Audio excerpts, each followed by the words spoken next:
இது தெரியாமல் பலரும் இந்தியன், வெஸ்டர்ன் இரண்டையுமே பயன்படுத்துறாங்களே. தவறால் உடலில் வரும் கேடு. கவனம் மக்களே. இப்பொழுது எல்லாம் வீடு கட்டும் பொழுது பலரும் வெஸ்டர்ன் டாய்லெட் தான் பயன்படுத்துறாங்க. ஆனால் எல்லோர் உடம்புக்கும் அது ஏற்றதல்ல என்று எத்தனை பேருக்கு தெரியும்?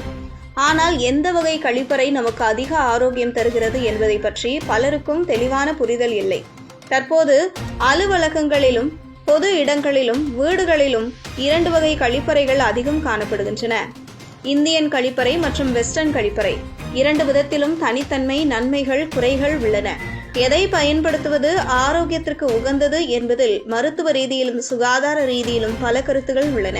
இந்தியன் கழிப்பறைகள் தரையில் பொருத்தப்பட்டு குத்துக்கால் போட்டு உட்காரும் முறையில் அமைக்கப்பட்டுள்ளன. இது சுலபமான வடிவமைப்புடன் குறைந்த தண்ணீரில் சுத்தம் செய்யக்கூடியது. சிறிய இடங்களில் கூட பொருத்தி பயன்படுத்தும் வசதி உள்ளது. மலச்சிக்கலை தடுக்கும் வகையில் குடல் முழுமையாக சுருங்கும் நிலையை உருவாக்குவதால் செரிமான கோளாறுகளை குறைக்கிறது. இரத்த ஓட்டத்தை மேம்படுத்தி தசைகளுக்கு வலிமை அளிக்கிறது. குறிப்பாக கர்ப்பிணிகளுக்கு அடிவயிற்று அழுத்தத்தை குறைத்து இயற்கை பிரசவத்திற்கு உதவுகிறது. மேலும் இந்தியன் கழிப்பறையை பயன்படுத்துவதால் பெருங்குடலில் இருக்கும் கழிவுகள் முழுமையாக வெளியேறும். இதனால் பல குடல் நோய்களை தடுக்க முடியும்.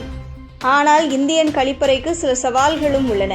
மூட்டு வலி, கீழ்வாதம், இடுப்பு வலி போன்ற பிரச்சனைகள் கொண்டவர்கள் குத்துக்கால் உட்கார முடியாமல் தவிக்க நேரிடும்.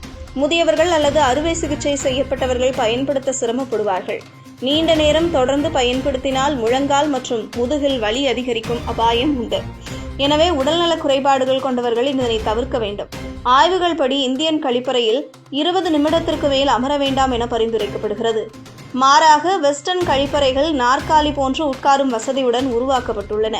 இது மூட்டு வலி, முதுகு வலி கொண்டவர்களுக்கும் முதியவர்களுக்கும் சிறந்ததாகும். நீண்ட நேரம் சிரமமில்லாமல் பயன்படுத்தலாம். சுத்தம் செய்வதும் எளிது. உடல் நல குறைபாடுகள் உள்ளவர்களும் சுலபமாக பயன்படுத்த முடியும். பராமரிப்பு செலவுகள் இருந்தாலும் வசதிக்காக பலரும் இதனை தேடுகிறார்கள். ஆனால் வெஸ்டர்ன் கழிப்பறைகளில் உட்காரும் நிலை காரணமாக குடல் முழுமையாக சுருங்காது. இதனால் மலம் முழுமையாக வெளியேறாமல் மலச்சிக்கல், அஜீரணம், பைல்ஸ் போன்ற பிரச்சனைகள் ஏற்படும் அபாயம் உள்ளது. பொது கழிப்பறைகளில் நேரடியாக உடல் தொடர்பு ஏற்படுவதால் பாக்டீரியா தொற்று பரவும் வாய்ப்பு அதிகம். பராமரிப்பு செலவும் தண்ணீர் பயன்பாடும் அதிகம். சிறிய வீடுகளில் இடம் பிடிப்பது ஒரு குறையாகும். 2 விதங்களையும் ஒப்பிடும்போது குடல் ஆரோக்கியத்திற்கு இந்தியன் கழிப்பறை சிறந்தது என்று சொல்லலாம். மலச்சிக்கல், செரிமான பிரச்சனைகள் போன்றவற்றை தடுக்க இந்தியன் கழிப்பறைகள் பெரிதும் உதவுகின்றன. ஆனால் வயது முதிர்ந்தவர்கள், உடல் வலிமை குறைந்தவர்கள் மற்றும் கீழ்வாதம் உள்ளவர்கள் வெஸ்டர்ன் கழிப்பறையை தேர்வு செய்ய வேண்டியது அவசியம். மருத்துவர்கள் கூறுவதுபடி வெஸ்டர்ன் கழிப்பறையை பயன்படுத்தும் போது கால்களை உயர்ந்த ஸ்டூலில் வைத்து உட்காருவது நல்லது. இது உடலை குந்து நிலைக்கு கொண்டு சென்று குடல் இயக்கத்தை சீராக்கும். முடிவாக இந்தியன் கழிப்பறை குடல் ஆரோக்கியத்துக்கு சிறந்தது. வெஸ்டர்ன் கழிப்பறை வசதிக்கும் முதியவர்களுக்கும் பொருத்தமானது. நம்முடைய உடல்நிலை, வயது, வாழ்க்கை முறை ஆகியவற்றை பொறுத்தே எதை தேர்வு செய்வது என முடிவெடுக்க வேண்டும். எந்த கழிப்பறையையும் பயன்படுத்தினாலும் முக்கியமானது சுகாதார பராமரிப்புதான். கழிப்பறையை சுத்தமாக வைத்துக் கொண்டால் மட்டுமே நம் ஆரோக்கியத்தை முழுமையாக பாதுகாக்க முடியும்.